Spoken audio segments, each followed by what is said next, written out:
Magnetic fields are, by their nature, invisible. There are some things that nature does to make them more visible.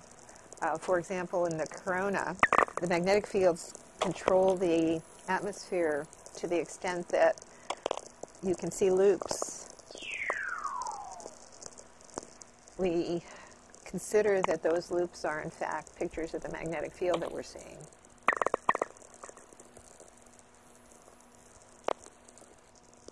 The description that scientists often use is hairy ball.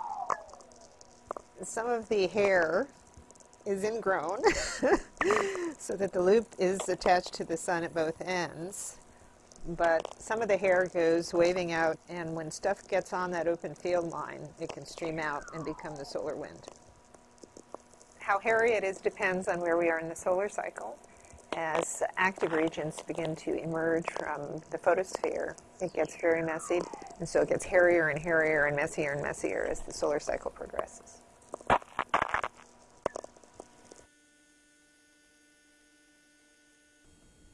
And there's no active region around. The magnetic field can be generated just by the turbulent motions itself. And what you see is that all the magnetic field tends to be crushed and centralized in these intergranular lanes, between the bubbles.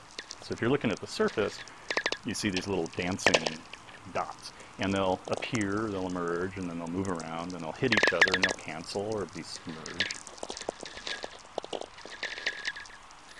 Things happen on many different time scales. Photons take hundreds of thousands of years to random walk their way from the core all the way out to where we see them at the photosphere. Yet, in a millionth of a second, you can have a reconnection or something that completely changes the topology of the corona.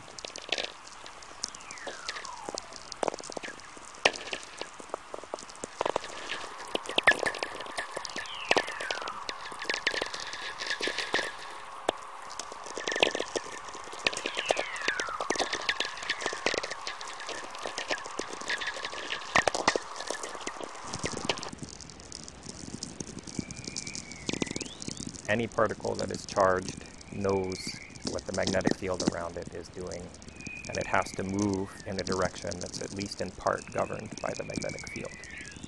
And if you have a closed loop of magnetic field, particles moving in that magnetic field will move in such a way that they will never leave. They orbit the magnetic field lines very quickly, and they whiz around back and forth and back and forth. Once they're on those closed magnetic field lines, they stay there as long as nothing else happens. If you were above one given region of Mars's surface, you might see magnetic field lines bursting out straight towards you.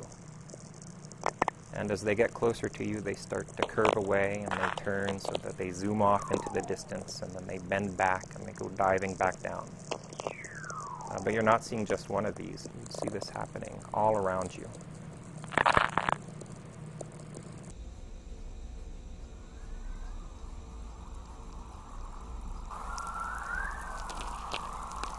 Essentially, the Earth is like a bar magnet. The magnetic field lines go from the positive pole to the negative pole, almost like circular.